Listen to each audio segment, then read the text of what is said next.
in an interview, the question that I ask is, when was the last time you were offended? Okay. Now that matters to me a lot. What are you hoping to discover from that question?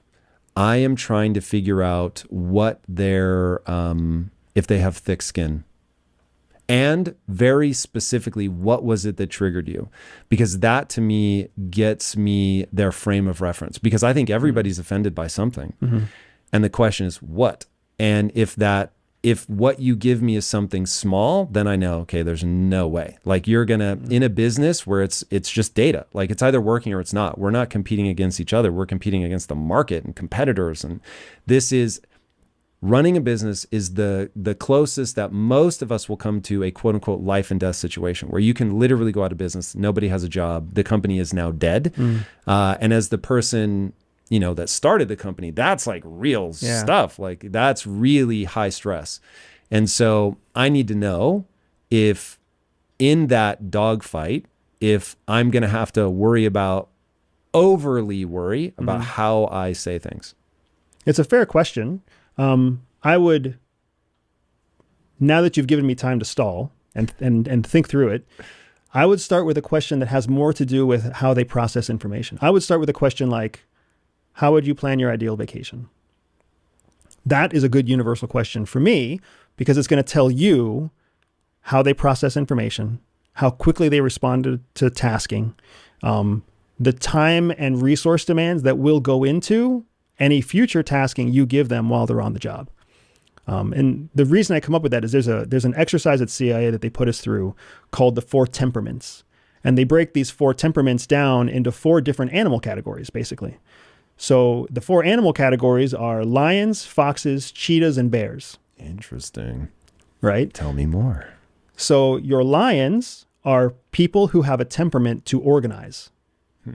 Your foxes are people who have a temperament to create ideas, to create.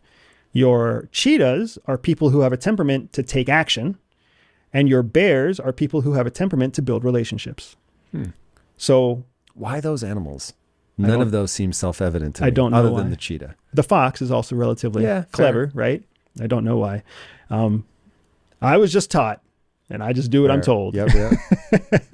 So what ends up happening is you ask in a high performance team.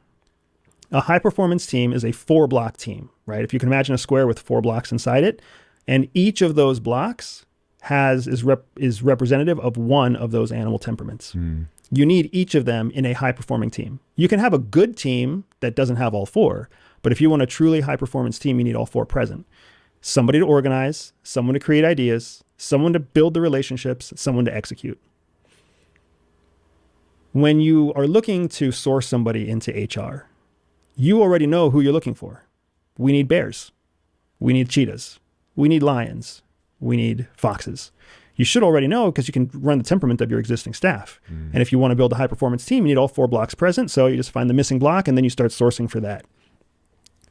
The questions that you want to ask questions that disarm the person interviewing. Because guess what? Every person you interview is in what stage of their life? Or they're in what of their very public life. I need this job. I want this job. I'm prepared for this job, right? I'm prepared for this interview. Public life. So you need to disarm them if you're going to find your way into their private life. If you want to see how they actually behave, you can't ask them questions about the job.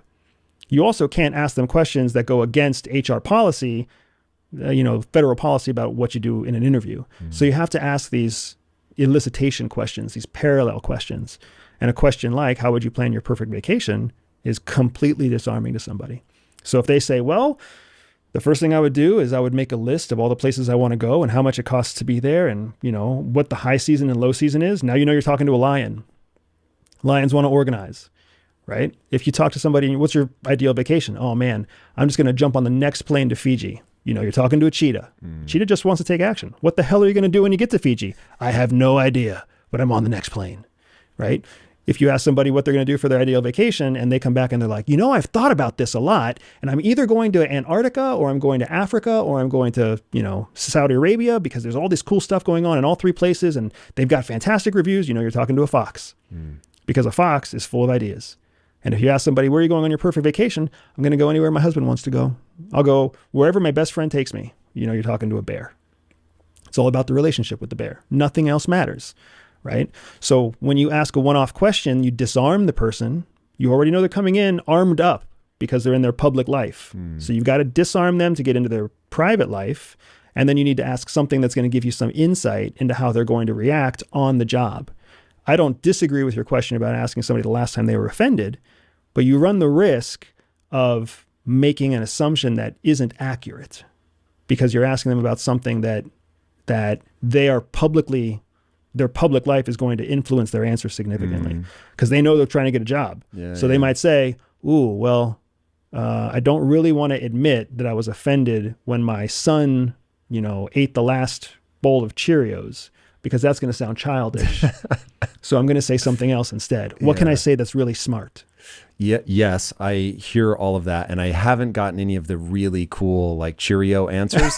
But Pete, one, I never asked that question in the beginning, so we're going to be deep in the interview by the time I pull that one out. But when people speak, they cannot help but reveal themselves. And so no matter what lie they're trying to tell, like even the fact that they stumble and hem and haw is like already information. Now, maybe it's because they're not easily offended. And so they're like, Jesus, wow, I really have to think about that. But usually within the context of the interview, it becomes pretty apparent by the time we get to that question, whether they're stalling to buy time, trying to come up with something. But then other times, and I don't know if people just they're so caught off guard that they'll give you a real answer. And it's like, whoa, it's pretty revelatory. The one that I do along the lines of what's your vacation is describe your closet. How do you organize your closet? Or what does your closet look like right now? Don't give me your ideal closet. I want to know, what does your closet actually look like? And that will get, like, if I need somebody that's super detail oriented and they're like, okay, my closet is organized by color or designer, or it's like, okay, cool. Like this is somebody that really, like, there's a method to the madness. That can be pretty useful.